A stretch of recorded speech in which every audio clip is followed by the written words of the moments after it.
What's going on, Bulls fans? Welcome into the Bulls Report. My name is Patrick Siepman. And coming up on today's show, the Bulls actually just made 2 roster moves on the tail end of their roster, so we'll be explaining what they did. And then also with the preseason starting tomorrow night, I want to go over kind of the top storylines and the top players that I'm going to be looking at during the preseason, as the youth movement Bulls are here. So, preseason just got a little more extra juice. In my opinion, we got a lot of young Bulls that we should be paying attention to. But before we dive into the roster moves, if you guys could help us reach 10,000 subscribers here on the channel, we just need 106 more of you guys to hit that sub button. So if you guys could subscribe to the channel, don't miss out a thing around your Chicago Bulls, even if it's Exhibit 10 deals. I'll have a video for you guys ASAP. So hit that subscribe button, lock us in. Let's dive into the roster moves here. So we did a video last week that the Bulls are signing Josh Primo, former lottery pick, to an Exhibit 10 deal. Well, 4 hours after that video went out, the Bulls decided to waive him. Now, I'm not sure if they brought him in, something happened with the medicals, and they were just saying, we're just going to waive him and move on. But I was actually intrigued as Primo as just a prospect for the Bulls. Obviously, he has a terrible off-the-court situation going on, and maybe that also played a factor into it. But I found this article about Primo coming in from Rishi Rajput.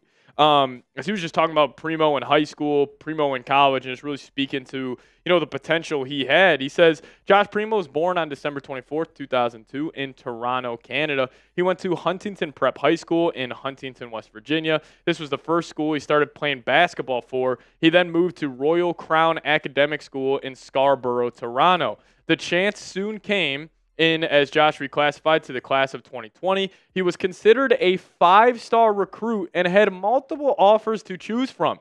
He chose the University of Alabama's Crimson Tide as his home for the next few years. Carried on to say, after arriving in Alabama in his first year, Josh Primo was the youngest player in college basketball. During that season, he averaged 8.1 points per game, 3.4 rebounds, which were good enough to get him a spot in the All-American freshman team of the SEC. Following this, he declared for the 2021 NBA Draft. He did this after putting on a strong performance at the NBA Combine. After this, he would become the 12th pick in the first round by the San Antonio Spurs. Now, Primo, I think this has to be the off-the-court issues, and maybe not, maybe they just didn't feel like the juice was worth the squeeze and bringing him in. But I didn't think the Bulls had a need for Primo. But I like the thought process of this. So, the Bulls are taking a chance on a guy who was a top 15 pick in the draft, super athletic. Give him a chance to develop in this system. Maybe he turns out to be a really solid rotational guard. But, there's just no need for it. We got Ayo, we got Kobe White, Lonzo's coming back. You even are hoping a guy like DJ Stewart, maybe he could develop into your backup point guard of the future. But, I just saw Primo was kind of the odd man out and didn't make too much sense in terms of the Bulls signing him. But after they did waive Primo, they brought in another, actually, Chicago native, Ben Coupet Jr., the 6'7", 195-pound small forward, played his collegiate hoops at Southern Illinois, and he did just sign an Exhibit 10 deal with the Bulls. But this was what Elias Schuster, Bulls insider, had to say about this contract. He says, another Chicago native, AK can't help himself. I think it's the 7th Chicago native on this roster. But said Ben Coupet Jr. has been a familiar face in the state of Illinois for quite some time. He was a standout player and champion at Simeon High School and spent 3 seasons at UNLV before transferring to Little Rock for 2 seasons. Coupet Jr. would transfer one more time to Southern Illinois for the 2021-22 campaign, where he appeared in 31 games and averaged 11 points, 4.6 rebounds, and 41.1% clip from behind the arc. However, the 6'7" forward has struggled to stand out in the G League thus far.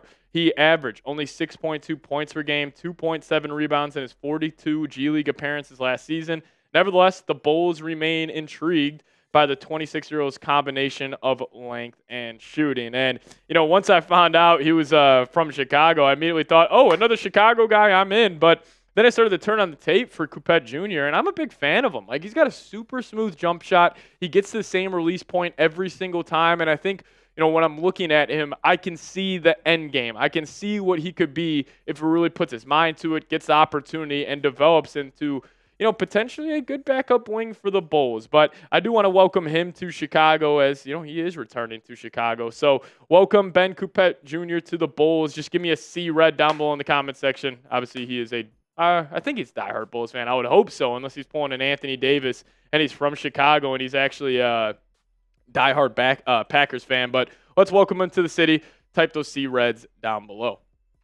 Now, coming up next, I do want to dive into my preseason preview for the Chicago Bulls as it does get underway tomorrow. But before we dive into that, I do want to tell you guys about today's presenting sponsor, and that is PrizePicks. If you guys download the PrizePicks app, use promo code CLNS. You guys will get $50 instantly when you just play $5, and you can win up to 100 times your money on PrizePicks with as little as 4 correct picks. So PrizePicks is America's #1 daily fantasy sports app with over 5 million active members. PrizePicks is the easiest and most exciting way to play daily fantasy sports. And unlike other apps, PrizePicks, it's just you against the numbers. So all you do, you pick more or less on 2 to 6 player stat projections, and you guys can start seeing the winnings roll in today. Now, my favorite, way to watch a, football game, basketball game, whatever it may be, is creating a PrizePicks lineup because you guys can just add so much more juice to the game. It increases your viewing experience. And if you guys want to put your football, basketball knowledge to the test, PrizePicks is a great way to do so. So download the PrizePicks app today, use code CLNS, and get $50 instantly when you play $5. That's code CLNS on PrizePicks to get $50 instantly when you play just $5. And you don't even need to win to receive the $50 bonus. It's guaranteed. PrizePicks, run your game. So what am I watching for in the Bulls preseason? Number one, it has to be the number 11 overall pick in this year's NBA draft, Matas Buzelis. Now, specific things I'm looking for with him. I thought he impressed me in the summer league, even though the efficiency wasn't, up to par at an NBA standard. But what I'm looking for with him is just the process, like the feel out there. Like, does he look like he belongs on an NBA court? We saw it in the summer league. He checked those boxes. He just needs to become more efficient. And I think with Buzelis, as long as we can see the NBA skill set, we can see the vision, it's just going to come down to him putting more weight on his frame, developing that jump shot a little more, and hopefully we have a 6'9", 6'10" point forward, for the foreseeable future. But, number 2 for me, I'm going to rock with Julian Phillips on this one. Now, he was a guy that obviously did not get a ton of tick last year. He was in and out of the rotation. He wasn't even active for all 82 games. But, he's a guy where, his athletic ability is there, but can he develop that three-point shot? That's really going to be the kicker. But I will say the one thing about Julian that has impressed me in the past is he plays 110% every single time. And, I feel like that should be the standard for most professional athletes is that you give it your all every time you're out there on the court. But even if it was Julian Phillips, checking in down 20, he was out there playing aggressive defense, trying to get his. So, watching him in the preseason, maybe he could develop into a rotational wing on this team for the year. I mean, the kid's only 20 years old, so I would definitely be a big fan of it. But number 3 for me, I'm going to go with Jalen Smith on this one. Now, this is my favorite pickup of the offseason, even over Josh Giddey, Matas Buzelis. My favorite pickup was Jalen Smith because he offers you lineup versatility. He offers you a stretch 4 who can play big, but he also offers you a stretch 5 where you could still protect the rim defensively, but could still run a 5-out system offensively. So I am a big fan of Jalen Smith. I can't wait to see what he's going to do with the Bulls. And now we get it to number 4 here, Lonzo Ball.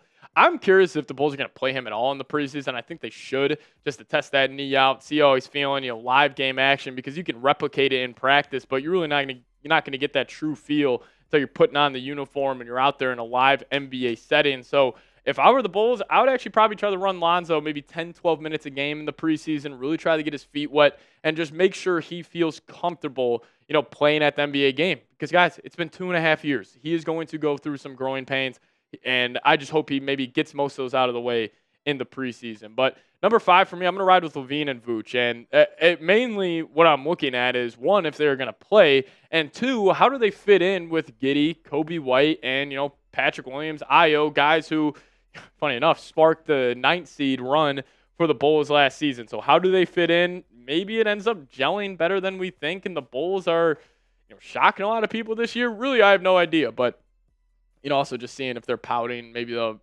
increase the trade rumors, whatever it may be. But I will have my eyeballs on Zach LaVine and Vooch for the rest of the tenure here in Chicago. But if you guys made it to the end of today's show, give me a real one down below in the comment section. I'll show you guys some extra love down there. So appreciate you guys watching today's program. Want to talk about the latest roster moves and then also a little preseason preview. So thank you guys so much for watching. That's my Twitter at the bottom of your screen, at Pat Sieps. You guys want to give me a follow over there, I'll give you guys a follow right back. But thank you guys so much for watching today's show.